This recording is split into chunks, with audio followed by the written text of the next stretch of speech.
I'm fired up and I'm ready to go. I'm fired up and I'm ready to go. I'm fired up and I'm ready to go. This is the Billionaire Brown experience. Let's go. So, hey, I want to take a fun, quick break real quick. Okay.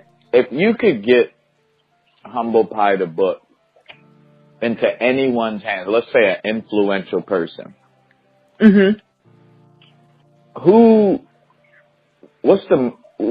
what person would you really want to get this book, not just in their hand, but have them read this book because they're an influential person? Who is that?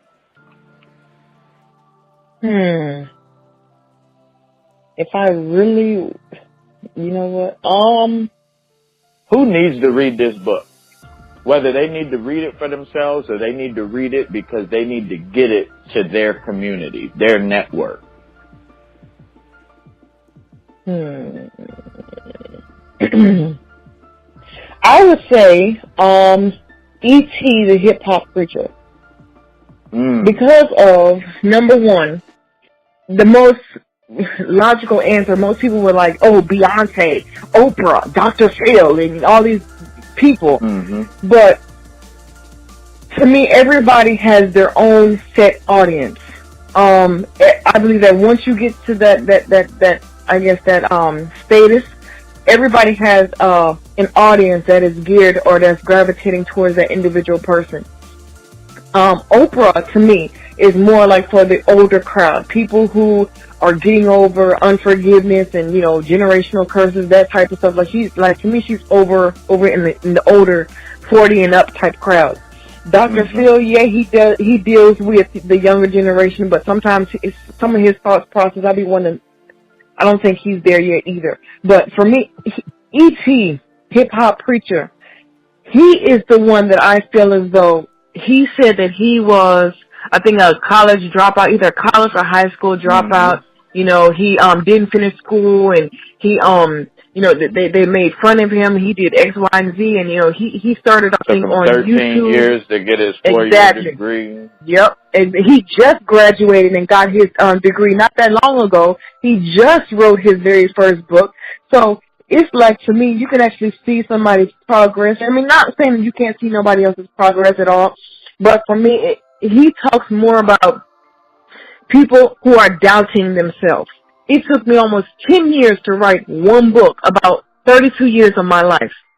10 years. And he starts off by saying, look, I don't want to hear any excuses. You can get it done. I don't want to hear this. I don't want to hear that. You can get it done. You know, stop telling yourself you're not good enough. Stop telling yourself you're not pretty enough. And if you look through the crowd of most of his audience, he talks to the high school kids. Because again, in my book, I basically describe that, look, this book is for pretty much people from the age of 14 to 30. Because it talks about finances. It talks about our black African American people. It talks about a lot of the things that we face in our younger years up until about 30. I think 14 to 30 are one of the most dramatic years of anybody's life, because that's when a lot of temptations, you know, you're going through puberty, you know, credit cards are being dangled in your face, and, you know, all these different things. And I'm 32 years old. I don't have a car note, don't have a mortgage, I don't have any credit card debt, I don't have any student loan debt. And it's crazy. With 7 children, we do not rely on the government for assistance or anything like that. So when I tell my story of people saying, hey, how in the world did you do it? Point blank period. Discipline. So again, E.T., I think, is the main person of discipline. Discipline is a mental thing. Once you, I believe, see it in your mind, once your mind connects with your mouth and your mouth connects with your heart, that's when I think you have it. Because anybody can talk out their mouth all day long. Anybody can read with their mind all day long and don't use any of the knowledge that they have learned. That's what I call it, applied knowledge. People can have a library full of books, but if your life is still in shambles, if you're not taking heed to any of the so-called lessons that are inside of that book, who can you touch? You can't touch nobody. You cannot reach anybody. Your actions speak louder than your words do. So with discipline, whatever you see in your mind, whatever lines up with your mouth, and whatever lines up within your heart, whatever you feel as though is where you need to be within your heart, that's when miracles, I do believe, happen. So for me, when I made the choice, not spending money you don't have, why do I need to? That's the main thing I talk to my husband and my children about. America is built on debt. If I have to go out here and get a credit card to get a car, I don't need it. The America bases off of everything that you need from a 3-digit number. And with this 3-digit number, to me, it's only a way to see how much more debt I can put you in. No matter if you have a 400 credit score or you have an 850 credit score, regardless, you're still going to be in debt because you still have to pay that loan back. But if I go into a dealership and I say, hey, I have 10 grand to buy a car, guess what? That car is mine. Title is in my name. Nobody can come knocking on my door and say, hey, give me my stuff back. So if you can be able to come to terms with, I don't want to owe anybody, work, save, and then invest into whatever it is that you want. It's like you have to make up your mind to be able to do what it is you want. You can't be hanging around with Sally and Billy Bob who just go out and spin willy-nilly. That's not your crowd. You have to be around people who have goals. In order to have goals, you are going to have to be disciplined. Yeah, discipline. I mean, that's really key. And I like that. Okay, so humble pie. Where can we buy the book at? You can go on Amazon.com under Shayla Norris, or you can go on Barnes & Noble. It's also there. And then, or I self-published, so you can either go under my exact Create Space website as well. Yeah, so, Okay, so we'll put that in the show notes. What's the greatest thing about being an author is what?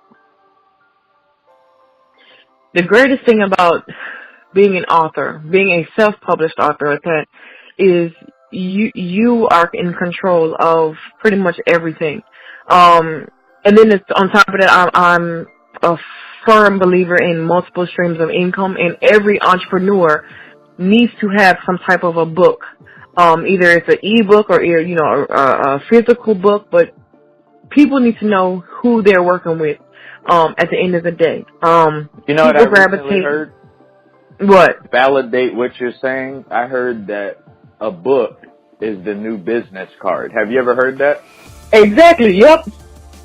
Okay, yeah. Yep. Like, yeah, every entrepreneur needs to have a book. Out of here, like, yo, this is my book. Go get it. That's my business card. Like, I because guess what? When I heard it. People can lose a business card, but a book is like legacy building. When I'm long and gone, people will always can be able to go to and go search for this book. It will always be out there.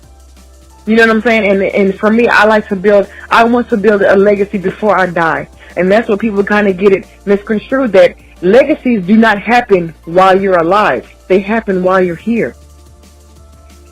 From the time you're born to the time you die, what is going to happen in between that dash? That dash is the most significant thing that can ever happen in anybody's life. What happened to Dick Gregory? Exactly. Did you know he spoke his legacy? But do you know he had what his family had to do to get him buried? They didn't have no money. Did you know that? Yep, I just recently read about that. They were setting up GoFundMe accounts to put his funeral together. And that's sad, Dick Gregory? because even the funeral is a scam. Even the funeral, it does not cost that much money. No, it shouldn't. No. But you know, you were talking about goals. You know, that's them morgues or whatever they're called, morticians. They have goals just like we have goals, right? Mm-hmm. They want Absolutely. people to die. Ain't that crazy? There's a profession out Just there like the pharmaceutical industry. There you go. That's why Dick Gregory is dead. And Point blank, period. It really is. What type of music do you listen to? Old school R&B, rhythm and blues. I love reggae. Gospel, of course. I don't really care too much about rap nowadays because I think they don't even know what they're talking about half the time. Somebody can make a rap song out of fries and it'll be a hit. What about like classic movies? Who? Chance the Rapper. Honestly, I don't even know who that is. I'm 100% certain you will love him. I'm 100% certain, and I will put you to the challenge. I'm gonna give you a guide on if you'll like him or not. Okay. I want to give you a gumbo to introduce you to who he is and what he talks about. But I'm just saying, just this conversation we've had, I'm telling you, you would actually really like him. But the first song that you need to hear, it's called Ultra Light Beam. Let me see. I'm sitting at my computer now. It's on Ultra Light Beam. It's a Kanye West song. But Kanye is on it, Kirk Franklin is on it, and Chance the Rapper is on it. Oh, I see. But Chance is the rapper. So when you hear his verse, I want you to listen to it, rewind his verse, listen to it, rewind it, listen to it, rewind it, and then welcome to the world of Chance the Rapper. I'm almost certain you would love him. All right. Where do you reside now? You're in Virginia? No, I'm in Maryland. Oh, you're in Maryland. What part of Maryland? I'm in Waldorf right now. Oh, I used to hang out in Waldorf a lot. Y'all had a place, there's a restaurant or a bar out there. I forget what the name of it is called. Yeah. Okay, so you're in Maryland. Okay, so, that's basically, did we not touch on anything that you wanted to touch on? I want to actually... Wait, can you sing? No. Yeah, that's the second time you did that during this conversation. And I believe you. Are you lying to me? No, I get asked that a lot, but I don't. Cause you be saying, like, no. You be like, oh. No, I wanted to read actually one of the chapters though. Okay. If it's not going to be too much time. No, you could take, you could take 5 to 7 minutes. Okay, and finish us off, take 5 to 7 minutes, and treat us as if everybody in the world stopped. And just turn the volume up on your voice. What would you say? Okay, so, let me see. I guess I think I want to talk about an identity crisis. Some of us are in an identity crisis. This is chapter 40. And, I just want to read a little snippet of that. So, now, I'm starting right now. Now, let's get to the nitty-gritty of it all. Are you in an identity crisis? You have wandered aimlessly throughout your life trying to connect to things, people, places who you believe will give you what you think you are missing. You are trying to fill that empty void with stuff that can't love you back or give you the time of day. It's so funny to see people on social media follow a celebrity or someone they admire, and every time they post a pic or video, all you see in the comment section is #goals. They don't know half of what it took to take the pic or that big. If they had an anxiety attack, forcing themselves to smile